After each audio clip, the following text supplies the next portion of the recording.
Receive a cordial greeting. I am Dr. Omar Abreu Valdivia. I welcome you to my channel to share a presentation about one of the most complex issues of human development. I mean complex thinking. The text of the video will appear in Spanish and the narration in English, to try to extend the content to a greater number of people.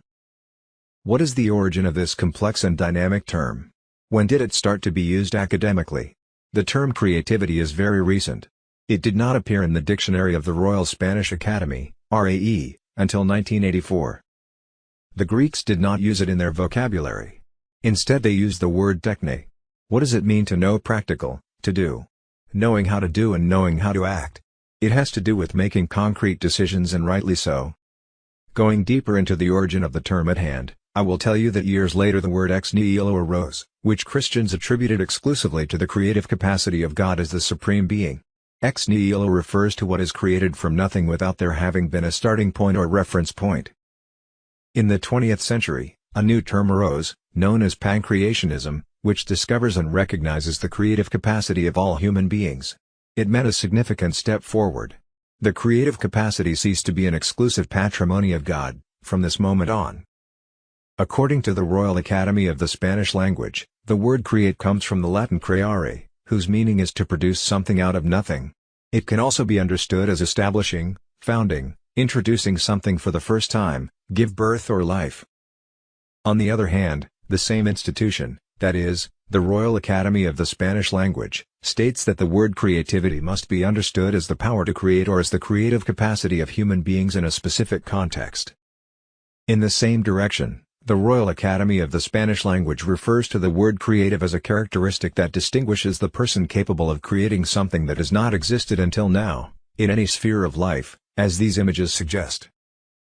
For Albert Einstein, one of the greatest geniuses in the history of humanity, whose contributions to scientific knowledge are of unquestionable value and validity, creativity is nothing other than human intelligence having fun.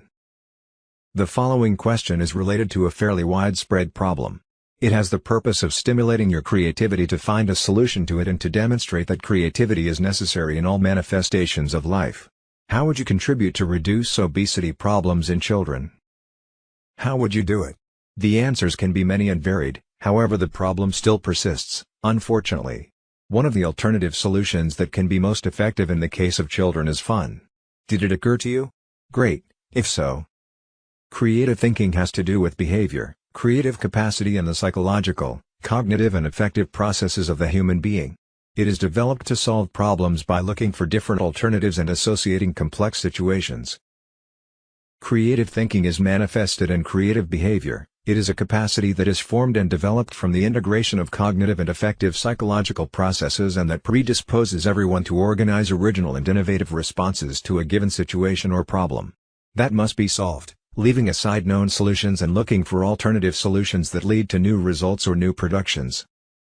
Creative thinking constitutes one of the most original manifestations of human behavior. It occurs when a person tries to adapt to the environment in which they live or to transform it and integrates, associates and modifies pre-established patterns to solve the different problems of daily life at any time. Ambit. Do you consider yourself a creative person? Do not hesitate. All human beings are born with the potential to be creative. However, it manifests itself in everyone, although not always, at the same level, modality or form. Have you asked yourself what are the basic indicators present in creative thinking? In the specialized literature on the subject, it is suggested that there are 4. 1. Originality. 2. Flexibility. 3. Organization. 4. Divergence. Among the basic features of creative thinking we can mention the following: originality, imaginative fluency, associative fluency, analog fluency, verbal fluency, figurative fluency, depth of thought, sensitivity to problems and intuition. People who are not creative live in the status quo. They accept the rules, they are passive and inflexible, they do normal things, they do not see the problems, they lack sensitivity, they are not curious and they are dependent. The creative ones, for their part, are totally opposite. Creative people, they have an active mind. They have initiative. They are persevering. They challenge themselves. They work on different projects. They surround themselves with creative people. They spend time developing ideas. They are inspired by the creation of others. They have an investigative spirit. They read and listen. Creative people are authentic, emotional, flexible, expressive, positive, determined, brave, anti-dogmatic, observers and curious, among other important things. Finally, according to Mary Lou Cook, creativity is about inventing, growing, taking risks, breaking rules, making mistakes and having fun. All these actions are decisive for successfully inserting ourselves into the world, analyzing it, understanding it and modifying it for the common good. If you found this video useful and it gave you something interesting, I thank you and humbly and respectfully ask you to leave me your comment and subscribe if you consider it prudent and appropriate. I cordially say goodbye. We will meet again to discuss another important topic.